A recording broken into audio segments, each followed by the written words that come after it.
The Honourable Tim Grosser. Mr. Speaker, we all know the cliches about being in opposition, and they all add up to one and the same thing. It's not a pretty place to be. And it's particularly difficult when you're in opposition, when you're clearly facing an internal leadership crisis of the type that Mr. English has just outlined, when the Green Party is eating your lunch at the same time. So it's perfectly clear what has happened. There's been some type of strategy meeting, and somebody has come up with a, quote, bright idea.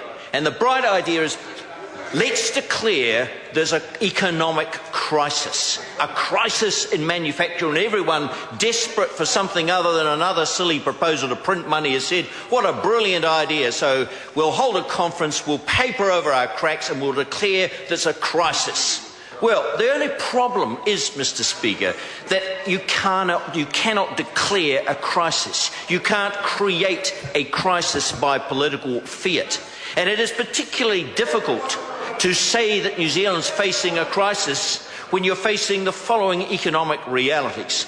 Number one, the cost of living, the rate of inflation, has fallen from 5.1% in 2008 November to the lowest rate this century, taking pressure off New Zealand families, New Zealand households, New Zealand companies trying to compete everywhere. Very difficult to say you're facing a crisis. It's very difficult to say, Mr. Speaker, you're facing a crisis in manufacturing when you've just seen a government oversee the creation of 60,000 net jobs in the last 2 years.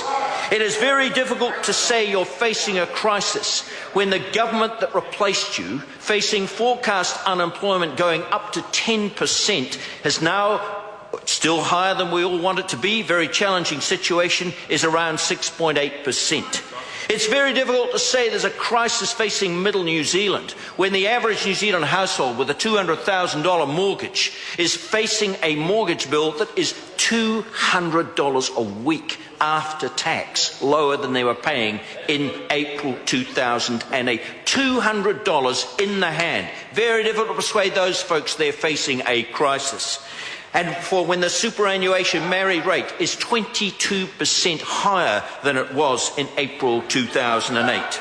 It's very difficult, if we move to the macroeconomic front, to say that New Zealand's facing a crisis when the current annual growth rate is 2.6%, and you look across the developed world and look at that in comparison with what other countries that also enjoy a high standard of living are facing at the moment. When net crown debt, forecast when we came to government to rise above 60% and deficits thereafter, is now around forecast to 30%.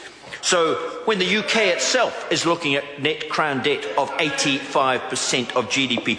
Mr. Speaker, very difficult to sustain a manufactured crisis in the face of economic facts like this. Well, let me try and illustrate what would represent a real crisis. A real crisis. We don't have to invent one. Unfortunately, we only have to look at Eurozone countries and to some extent see what emerges in the United States to understand what a real crisis is. A real crisis, Mr. Speaker, is when you're sitting on Eurozone unemployment of over 11%, almost just a tad short of twice New Zealand's unemployment rate.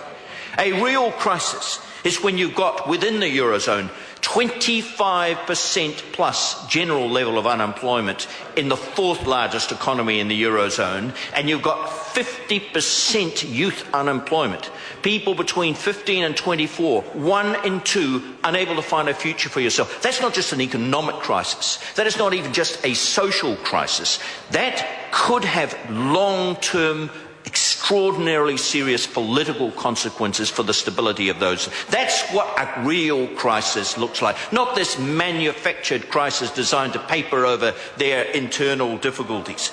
A real crisis is when the government is not following the sort of policies that this government is following. Steady, disciplined control over public expenditure, nothing extreme, designed to help hard-pressed New Zealanders take the edges off the recession, manage us all through this extremely difficult patch internationally, facing all countries in the world. But when you're looking at massive cuts in welfare, health services, 500,000 jobs in the UK public sector to be slashed in the next 4 years, Mr. Speaker, that's a real crisis, not the phony crisis that they're trying to paper over.